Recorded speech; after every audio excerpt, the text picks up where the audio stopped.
이제 선정고 담당이라서 여러분들 앞에 섰고요. 저 베이스캠프에서 선정고 1학년, 2학년, 3학년 다 담당하고 있는 심홍선이라고 합니다.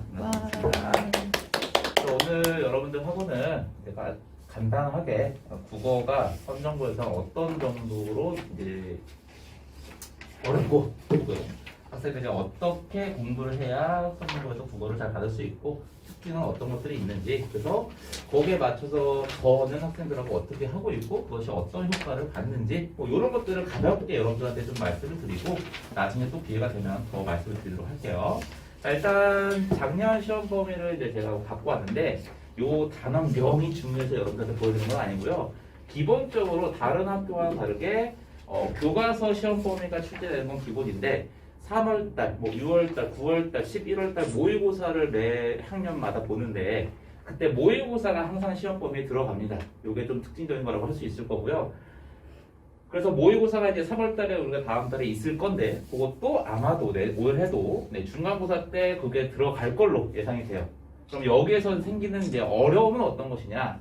요 교과서에 있는 작품들은요 학생들이 자습서도 있고요, 평가 문제집도 있고요, 당연히 소리라고 수업도 하고요. 그래서 이런 것들은 조금 풀어볼 수 있는 양이라든가 이런 것들이 좀 이렇게 널리 퍼져 있는 반면에 모의고사 같은 경우는 딱 이 모의고사에 맞춰서 문제집 같은 게 절대 안 나온단 말이죠. 거기다가 해설 같은 것도 그렇게 내신처럼 해설해주지는 않고요. 그렇기 때문에 이런 것들과 관련해서는 제가 변형 문제라든가 이런 것들도 따로 제공을 하고 거기에 대해서 내신을 위해서 이 문학이라든가 문법 같은 것들을 내신용으로 수업을 다시 해줍니다. 모의고사용으로 나온 것이지만 내신용으로 나오면 이렇게 나올 수 있으니까 여러분들 이렇게 공부하십시오 라고 수업을 따로 해야 하기 때문에 이런 것들이 여러분들 학생들한테는 조금 어려운 부분이 될 거예요. 왜냐면 문제수로만 32문제가 시험 범위에 포함되는 거기 때문에 여기에 대한 변형 문제만 5문제씩만 돼도 뭐 이미 150개가 넘어가잖아요. 거기다가 여기까지도 같이 해야 되기 때문에 그런 특징들이 좀 있는 게 일단 선정고 1학년의 시험이고요. 그 다음 시험 범위의 특징을 본다 그러면 문법이 좀 비중을 많이 차지해요. 선정고 같은 경우는.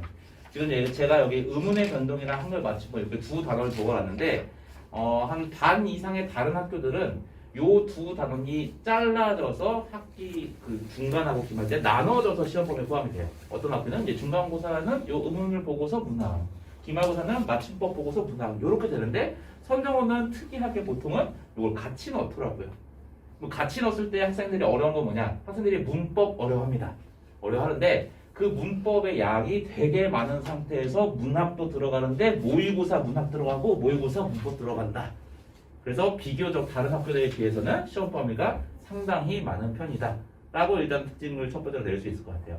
그래서 여기에서 조금 학생들이 어떤 학생들이 좀 잘 이겨내느냐, 일단 기본적인 학습량, 기본적으로 엉덩이가 무거운 친구들이 뭐 모든 과목 모든 학교에서 그렇겠지만 일단 기본적으로 성공합니다.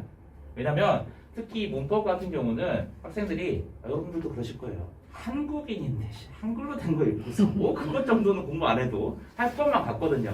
근데 실제로 여러분들 아마 막상 공부를 해보면 되게 어려워요. 원리도 이해해야 되고 실제 내가 잘못 발언하고 잘못 쓰고 있는 것들이 워낙 많기 때문에. 그래서 여기에 대해서 등한시하고 좀 소홀히 하고 나 과중반이야, 나 과학해야 돼, 수학해야 돼, 이런 친구들 항상 그것 때문에 발목 잡히는 경우가 많아요. 그래서 거기에 맞춰서 선생님은 이제 당연히 애들을 괴롭힐 준비가 되어 있는 거고요. 자, 여기 시험 객관식하고 주관식 좀 나눠서 봤어요. 이런 것들은 그냥 여러분들 한번 분석해 놓은 거 있으니까 보시면 되고요. 제가 보여드리고 싶은 거는 이제 비중 정도를 좀 보여드리고 싶습니다. 객관식의 비중이 이제 70점, 70%죠. 근데 요거는 1년 동안 비슷해요. 25에서 30%는 주관식이고 70% 정도는 보통 객관식으로 나옵니다.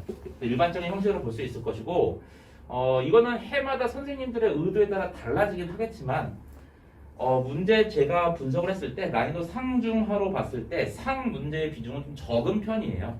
그리고 중하 정도의 문제가 한 7, 80% 이상은 차지하게 되는데 이것이 의미하는 것은 무엇이냐?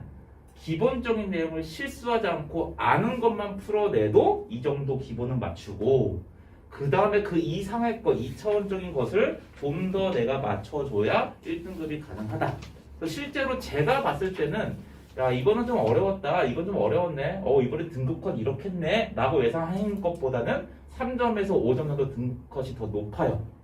그 말은 제가 왜 그럴까 학생들하고 얘기해보고 제가 판단해보면 과중반의 힘이 좀 세긴 세더라고요. 과중반이 아니면 공부를 못한다는 소리도 아닙니다. 과중반 학생들이 되게 공부량이 많고 좀 더 열심히 하려는 노력을 더 많이 하다 보면 상위권에 하도 이런 문제들 정도는 해결한 친구들이 쌓여 있다 보니 고등학교 때는 중학교 다르게 이제 절대평가가 아니라 상대평가잖아요. 줄서기 싸움에서 항상 남들보다 더 해야 되는데 그렇지 못하면 안 된다는 거겠죠. 그래서 국어를 대비할 때 선정고 간 학생들 중학교 때처럼 하면 정말 큰일 납니다. 중학교 때 수학 영어에 비해서 국어는 항상 어땠습니까? 학원 안 다니고요. 집에서 어릴 때 초등학교 때 논술했고 독서했고요. 얘 중학교 때 90점 맞아오고 하나 틀리거나 다 맞거나 했었고요. 라고 생각해서 3월달에 본 친구들은 보통은 7, 80% 이상이 중학교 때 성적과는 너무나 거리가 먼 성적을 봤기 때문에 철저하게 분석을 하고 여기 영역에 맞춰서 공부를 하고 거기에 대한 대비책을 세워야 될 것 같고요. 그러니까 객관식은 이렇게 문법과 문학 위주로 많이 나오고요. 모의고사에서 좀 덜 중요하게 느껴지는 부분도 어쨌든 문제가 출제가 된다는 것 이렇게 볼 수가 있을 거고요. 주관식으로 본다 그러면 아까 30점 정도가 주관식이었는데 4문제밖에 안 나왔어요. 그 말을 반대로 얘기해보면 주관식의 100점이 상당히 높다는 얘기입니다. 8점 내지는 7점. 그 말은 뭔가 큰 실수를 하면은 객관식 2-3문제 정도가 그냥 날아가 버린다는 거고요. 그러면 여기에서는 감점 낼 요지가 굉장히 많다는 것입니다. 보통 서술형이나 단답형에서 3점짜리, 4점짜리 문제가 나오면 보통은 맞거나 틀리거나 해요. 근데 배점이 이렇게 높으면 문장의 형식으로 풀어내거나 하면 단어를 여러 개 쓰거나 해서 학교 선생님들이 감점을 하게 되는 요인이 이 서술형 배점 높은 문제들이에요. 그래서 등급 컷이 안 그래도 높아지는데 내가 서술에서 조금 실수를 해서 감점을 했다. 그러면 등급 컷에서 내가 97점이면 1등급인데 96점 나와서 2등급 되고 이런 친구들도 존재한다는 거죠. 실제로 작년에도 그랬었고요. 그래서 이런 것들에 대한 대비도 제가 이따 뒤에 말씀드릴 것이고 그러면 그 난이도가 어떠한가 봤더니 그렇게 어렵게 나오지는 않습니다. 야, 이거 학생들이 되게 고민해야 되고 되게 막 문장을 잘 써야 되고 이런 문제들은 없어요. 다 외웠고 공부했던 것들을 문장으로 풀어내는 실력들을 보더라고요. 그러니까 내가 단어만 외웠으면 문장으로 그거를 풀어내줘야 되는데 그걸 못 풀어내면은 감점 요소가 아주 많이 이제 산재해 있는 것이죠. 그래서 저는 그런 것들을 학생들하고 다 연습을 통해서 할 것이고 뒤에서 보여드리도록 하겠습니다. 그래서 이제 앞에 말씀드렸던 객관식, 주관식 이제 시험 범위와 관련된 큰 특징들을 이제 정리를 해보면 교과서와 모의고사, 문법, 문학이 모두 들어간다는 것. 그리고 아까 말씀드렸지만 시험 범위가 굉장히 많고 거기에 관련된 문제들을 굉장히 많이 소화해내야 되기 때문에 기본적인 학습력이 받쳐주지 않으면 통과할 수가 없는 그런 특징들이 있습니다. 그래서 어머님들은 안 그러겠지만 학생들은 국어를 좀 마음 아프게 우습게 봐요. 수학해야 돼서요. 내일 수업 못 하려 이러나. 근데 그렇게 되면 국어에서 항상 힘들다는 거. 그 다음에 두 번째 아까 말씀드린 것처럼 고난도 문제가 다수 출제되지는 않습니다. 물론 존재는 하지만 그러면은 그 중하 난이도의 문제가 다수 출제한다는 건 어떤 내용인 것이냐? 기본적인 핵심 내용과 아주 디테일한 세부 내용들에 대한 확실한 숙지 상태를 묻는 문제가 출제된다는 것이고 그래서 실수를 하지 않는 게 중요한 것이고 너무 쉽기만 하면 완전 고점자들이 많이 쌓이다 보니 학교 선생님들은 실수를 유도하는 문제들을 일부러 빗고 이렇게 꼬아서 내둡니다. 요 말은 결국 요건데 다 아는다는데 순간적으로 덩어리로 읽다 보면 실수하게끔 문제를 내요. 그런 것들에서 실수를 하는 친구들이 꼭 끝나고 나면 맞다 제가 미쳤었나 봐요 이래요. 대부분이 다 그렇고 그거 저 처음 들어봐요. 뭔 내용인지 이해가 안 돼요. 이런 친구는 단 한 명도 없어요. 다 맞다로 끝나거든요. 그거에 대한 실수를 줄이는 게 대부분의 문제가 출제가 됩니다. 그래서 이제 저는 학생들하고 어떤 식으로 이제 공부를 하면서 그것들을 좀 대비를 하나 하면 기본적으로 학생들이 암기합니다. 중학교 때도 많이 했었죠. 동그라미 치고 별표 치고 색깔펜 치고 형광펜 치고 암기하는데요. 그것들을 저는 개인한테 맡기지 않고 매주 이제 따로 불러서 내신 확인 테스트를 보거든요. 수업 시간 외로 따로 불러서 선생님이 중요하다고 생각하는 기본 내용들을 숙지 상태를 점검하면서 다시 한번 점검을 하고요. 이거 뒤에서 조금 이따 다시 설명드릴게요. 그래서 이것들의 목적은 무엇이냐? 문제 풀이를 일주일에 혹은 그 4주, 5주 동안에 수백 문제씩 풉니다. 국어도 그렇게 풀 거고 다른 것도 그렇게 풀 거고요. 그러면 숙제 풀어왔네, 채점했네, 오케이 잘했어 이게 아니라 틀린 문제는 왜 틀렸는지를 살펴봐야 될 것이고 수업 시간에 여러 명이 앉아 있는데 한 명 한 명 다 질문 받아주고 뭘 모르겠니 이렇게 할 수가 없다 보니 수업 시간은 외적으로 학생들마다 틀린 영역을 재확인하면서 개별 질의응답 해줄 시간이 필요해요. 그렇기 때문에 저는 수업 시간 외로 따로 불러서 클리닉 시간을 갖고 있고 그런 면에서 관리를 해야 된다. 이렇게 보고 있는 사람입니다. 그래서 관리만이 학생들한테 실수를 줄일 수 있는 것이다 라고 보고 있고요. 자, 그러면 아까 조금 짧게 말씀드렸던 고난도 문제와 관련해서는 어떻게 대비할까 하면은 요거는 그냥 암기라든가 공부만으로 안 되는 영역이 분명히 존재는 해요. 왜? 유형 자체가 어떻게 나오냐면 문학에서 주로 나오고요. 문학에서 내가 시험법이 이거 그래서 공부 다 하고 이해도 다 했어. 근데 시험 문제에서 고난도는 처음 보는 작품들을 던져주고 자, 이거 작품 해석해 볼래? 그리고 네가 알고 있던 그 작품하고 같이 비교해 볼래? 이렇게 물어봐요. 그래서 두 가지 유형 중에 하나인데요. 작품 자체 하나를 주고서 해석해서 비교해봐라 이렇게 나오기도 하고요. 혹은 뭐 우리가 역설법 이게 내가 외웠어 역설법 쓰였어 그래? 그럼 1, 2, 3, 4, 5번에 옛날 고전 시조 같은 거 있죠? 그런 것들 주고서 여기에서 역설법 쓰인 거 있니? 뭐 직유법 쓰인 거 있니? 한번 찾아볼래? 이렇게 물어봐요. 그러면 여기에 대한 접근법이 잘 돼 있는 친구들은 내가 읽어내면서 수능을 풀듯 처음 본 작품도 읽어내고 해결해냅니다. 아 이런 거구나 이렇게. 근데 암기의 비중으로만 습관이 된 친구들은 이거 내가 모르는 건데 이거 뭐지? 라는 생각부터 출발해요. 그 생각부터. 그러는 순간 확실히 불리해집니다. 충분히 해낼 수 있고 어렵지 않은데 이거 뭐지? 이렇게 출발하는 친구들은 그래서 이런 것들 대비해서는요 제가 접근법을 항상 같이 수업을 합니다. 밑줄쳐, 별표쳐, 요거 외로 얘들아 이렇게 나오면 요걸 묻는 거니까 항상 요런 부분들을 찾아봐라 이런 식으로 항상 작품마다 같이를 하고요. 그래서 그런 것들을 제가 출제 예상되는 것을 단원별로 묶어서 같이 예상 작품들을 함께 학습을 합니다. 보통 시험 범위가 나오게 되면은 대략적으로 3주 정도 내면 진도는 일단 한번 끝이 나거든요. 다시 한번 처음부터 복습을 하는데 그때 관련된 작품들을 같이 공부를 합니다. 그래서 오히려 이거는 단순히 그냥 접근법만으로 푸는 게 아니고 제가 예상한 것만 딱딱딱 찍어서 그 중에 한 문제는 걸리더라고요. 다행히도 안 걸렸으면 학생들이 많이 욕했을 텐데 다행히 걸리더라고요. 찍어줄 것이고요. 그 다음에 아까 문법이 시험 범위가 많다라고 했었는데 문법에서는요 기본적인 원래 정확한 문법 개념에 대한 이해가 필요합니다. 아까도 잠깐 설명드렸는데 저도 국어를 가르치고 있지만 발음 잘못할 때 되게 많고요. 쓸 때 너무 그냥 빨리 쓰다 보면 또 확인 안 하고 쓰는 것도 있고요. 그리고 뭐 피동인지 뭐 사동인지 이런 거 잘못 쓸 것도 많아요. 근데 학생들도 거기에서 못 벗어나면 이 원리를 정확하게 파악하지 못하면 자꾸 발음 몇 번 해보고 덧구르고요. 받아쓰기가 이렇게 쓰는 건가? 이게 쓰는 건가? 이게 좀 더 자연스러운데 이거 답이겠다. 이렇게 푸는 친구들이 많아요. 그래서 문법에 아주 비추던 내 것을 버리고 완전 외국인이 처음 한국어를 배우는 생각으로 그렇게 접근을 해야 되고 저도 그래서 거기에서 기존의 한국인의 언어 습관을 버리고 출발할 요거부터 항상 출발합니다. 네가 발음해보고 써보고 풀지 말고 원리에 입각해서 하나하나 단계별로 수업을 합니다. 그래서 우리가 이따 테스트 볼 때도 항상 답 골라라 이게 아니라 단계별로 다 써봐 이렇게 테스트를 보게 될 거고요. 그래서 고난도는 보통은 요 문법 문제에서 주로 나온다고 보시면 될 것 같아요. 아니 죄송해요. 문학 문제에서. 그래서 요걸 해결하는 게 아마 키워드가 될 것이다.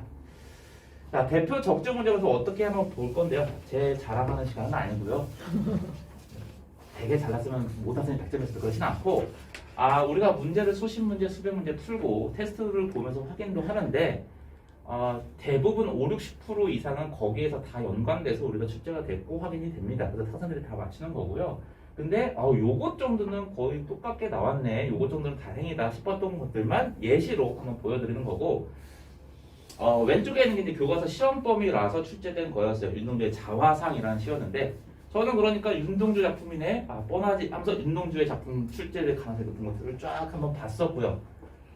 또 그런 것들이 시험 문제에서 시험 범위가 아니었음에도 학부 선생님이 출제를 하셨던 게 윤동주의 참회록이었어요. 같은 작가의 다른 작품을 냈던 것이었죠. 근데 저는 이제 요거를 예상했었고 그래서 따로 외부 지문 대비용으로 따로 프린트를 수업을 했었고요. 거기에서 요것만 들어있던 게 아니라 학생들한테 미안하지만 양 많이 던져놓으면 하나 물더라고요. 한 14개, 5개 정도 수업을 하면 이렇게 딱 나오게 되더라고요. 그래서 그 수업에서 요 프린트에 있었던 딱 정확하게 나왔던 거 물론 문제 자체를 정확하게 찍은 게 아니라 작품에 대한 해석이라든가 중요한 부분들을 다 파악을 하고 시험에 들어가기 때문에 아까 말씀드린 것처럼 이거 뭐지? 라는 생각이 없게 문제가 풀게 된다는 거예요. 그것이 굉장히 크게 작용할 수 있다는 것이고요. 자, 제가 대표적인 거 하나 보여드리고요. 잘난 척은 원래 조그만 하게 좋더라고 하더라고요. 그래서 이렇게만 하시고 제가 그럼 학생들하고 어떻게 하고 있고 여러분들이 어떤 것들을 믿고 좀 저희에게 보내주십사 말씀을 드리냐면 내신 확인 테스트 요건데요. 아까 잠깐 말씀드렸습니다. 수업 시간이 3시간인데 다른 과목도 일주일에 2번씩 하고 뭐 3시간, 4시간씩 할 때 국어 일주일에 3시간만 갖고는 상당히 힘든 부분이 있습니다. 그래서 수업 시간 외로 주 1회 매주 불러서 따로 하고 있고요. 뭐 그게 주말일지 뭐일지는 모르겠어요. 보통 저는 내신 기한 되면 그래서 쉬는 날을 하루 포기하거든요. 학생들 오라고 자꾸 학원이 있어서 안 돼요. 그러니까 그래 나 쉬는 날 올 테니까 와서 실시를 합니다. 이때는 이제 어떤 것들을 하냐면 그 주차에 배운 내용들에 대한 확인 테스트예요. 대단한 쪽집게 강의가 아니고요. 학생들이 스스로 하는 시간입니다. 그래서 보통 빈칸을 뚫어놓고 이 부분에서의 핵심은 여기인데 여기에 뭐가 들어가면 좋을까? 이렇게 확인하는 시간이라고 보시면 될 것 같아요. 그래서 매주 학습 내용이랑 그것들을 이제 보완. 너 여기 지금 하나도 못 울고 있잖아. 다시 공부해야 돼. 여기 중요한 이거라니까 이렇게 짚어주는 시간이고요. 그래서 여기에서 아까 말씀드린 것처럼 문제 풀고서 질문해야 되는데 수업 시간에 해결이 안 돼요. 카톡으로 하자니 학생들하고 잘 안 돼요. 되긴 하는데 와서 얼굴 보고 직접 말로 하는 게 가장 좋기 때문에 거기에서 나온 것들을 개별 질의응답을 이때 실시하는 겁니다.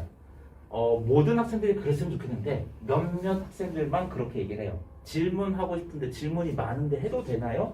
그때 좀 마음이 좋기도 하면서 좀 슬픕니다. 질문을 하고 싶은 학생들, 선생님 되게 좋아하는 학생들이거든요. 근데 미안할까봐 친구들 다 있는데 나만 질문하면 그럴까봐 못하는 친구들 많아요. 그런 친구들을 위해서라도 저는 여기에 좀 시간을 많이 썼습니다. 내가 너를 위해 시간 투자를 할 테니 너는 모르는 거, 너를 위한 시간들을 꼭 준비를 해와라. 요것들을 실시를 합니다. 그리고요, 여러분들한테 학부모님들은 또 걱정 많으신 게 잘 하고 있나? 뭐 이런 것들 항상 고민이 되시죠? 그래서 그런 것들, 가장 기본적인 것이 바탕에 되어야 된다고 믿는 사람이기 때문에 지각했는가, 결석했는가, 숙제는 해오고 있는가, 테스트는 보러 왔나, 봤다면 통과는 했나, 등등등을 저는 매일매일 기록을 해요. 이 친구 몇 번 지각했고, 사연은 뭐였고. 그런 것들을 학부모님들한테, 이것도 학부모님들 성격이 좀 다르시더라고요. 뭐 선생님이 알아서 하시겠죠. 괜찮아요. 연락 안 주셔도 돼요 하는 분들이 있고 저 궁금해요. 네, 그래서 그런 것들 하는 분들이 있어서 그런 것들을 제가 뭐 짧게는 1주 간격, 뭐 길게는 2, 3주 간격 이렇게 학부모님들한테 다 전화 상담 혹은 카카오톡 같은 걸로 상담해 드리니까 항상 여러분들 편하게 말씀해 주시면 되고요. 그 다음에 수업 영상도 항상 찍어서 여러분들한테 올려드리기 때문에 복습하거나 좀 졸아서 잘 못 들었어요. 그런 친구들 다시 들을 수 있도록 해줍니다. 네, 그래서 요게 이제 마지막으로 내신 확인 테스트는 이런 식으로 본다는 거 한번 보여드리는 거예요. 다 수업했던 내용인데 여기 뭐가 중요했었니 이렇게 묻는 문제라고 객관식 문제는 없고요. 이렇게 테스트를 보도록 하고 있습니다. 네, 그래서 알고 칭찬이니까. 네, 여러분들한테 짧은 시간 내에 좀 많은 걸 하려다 보니까 제가 좀 말도 빨랐고 놓친 부분이 있을 건데요. 기회가 된다 그러면 앞으로 오늘이라든가 다음에 꼭 한번 다시 한번 말씀 나누도록 하겠습니다. 네, 이상 감사합니다. 다음에 뵙겠습니다. 네, 감사합니다.